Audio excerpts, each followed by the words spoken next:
નમસ્કાર, હું છું કેતલ અને આપ જોઈ રહ્યા છો CB24।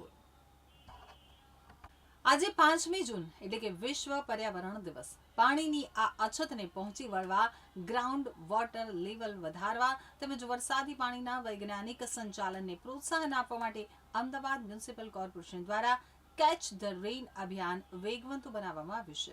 આ અભિયાન અંતર્ગત અમદાવાદની આશરે 1750 જાહેર ઇમારતોમાં rooftop rain water harvesting system સ્થાપિત કરવાની મહત્વાકાંક્ષી યોજના અમલમાં મૂકવામાં આવી છે। હાલમાં આ પ્રોજેક્ટની લગભગ 50% કામગીરી પૂર્ણ થઈ ચૂકી છે અને ચોમાસા પૂર્વે અંદાજે 1000 જેટલી સિસ્ટમ કાર્યરત થઈ જશે। બાકીની કામગીરી ચોમાસા દરમિયાન અને ત્યારબાદ પણ ચાલુ રાખવામાં આવશે। આ પ્રોજેક્ટમાં એએમસીના મુખ્ય કાર્યાલયો, ઝોનલ અને વોર્ડ ઓફિસો, હોસ્પિટલો, શાળાઓ, લાઇબ્રેરીઓ, અર્બન હેલ્થ સેન્ટર તેમજ પાણી પમ્પિંગ સ્ટેશનોનો સમાવેશ કરવામાં આવ્યો છે। Rooftop rain water harvesting system અંતર્ગત ધાબા અને ખુલ્લા વિસ્તારોમાં પડતું વરસાદી પાણી એકત્રિત કરી અને વિશેષ ફિલ્ટરેશન પ્રક્રિયા દ્વારા શુદ્ધ કરવામાં આવે છે। વરસાદી પાણીમાં રહેલા પ્લાસ્ટિકના ટુકડા, પાંદડા અને અન્ય કચરાને દૂર કરવા માટે અપોલો સ્ક્રીન્સ પ્રાઇવેટ લિમિટેડ દ્વારા વિકસાવવામાં આવેલી સ્ટેનલેસ સ્ટીલ આધારિત veg wire screen filter system અને અદ્યતન ટ્રિપલ ફિલ્ટર એસેમ્બલીનો ઉપયોગ કરવામાં આવી રહ્યો છે, જેમાં એક્ટિવેટેડ કાર્બન અને ફિલ્ટર સેન્ડ જેવા માધ્યમો હોવાથી વરસાદી પાણી વધુ સ્વચ્છ, દુર્ગંધમુક્ત અને રિચાર્જ માટે યોગ્ય બને છે।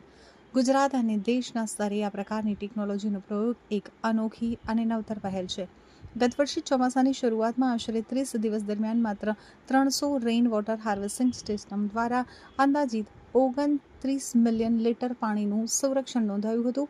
આ સફળતાના આધારે તમામ 1750 સિસ્ટમો કાર્યરત થયા બાદ અને સરેરાશ 30 ઇંચ વરસાદને ધ્યાને લેતા દર વર્ષે અંદાજિત 350 મિલિયન લીટર જેટલા પાણીનો સંચય થવાની સંભાવના છે। આ પહેલને સ્માર્ટ સિટી અને ક્લાઇમેટ રેઝિલિયન્ટ અમદાવાદના વિઝન સાથે જોડવામાં આવી છે। આ સમગ્ર પ્રોજેક્ટ માટે 5 વર્ષનું ઓપરેશન અને મેન્ટેનન્સ પ્રાવધાન રખાયું છે, જે હેઠળ પ્રી મોન્સૂન અને પોસ્ટ મોન્સૂન દરમિયાન નિયમિત જાળવણી કરાશે। વોટર હાર્વેસ્ટિંગના ફાયદા વિશે વાત કરીએ તો વરસાદી પાણી સીધું ડ્રેનેજ કે નદીમાં વહી જવાને બદલે જમીનમાં ઉતારવાથી પાણી ભરાવાની સમસ્યા ઘટશે, શહેરમાં સ્ટોર્મ વોટર મેનેજમેન્ટ સુધરશે, મ્યુનિસિપલ પાણી પુરવઠા પરનો ભાર ઘટાડી શકાશે।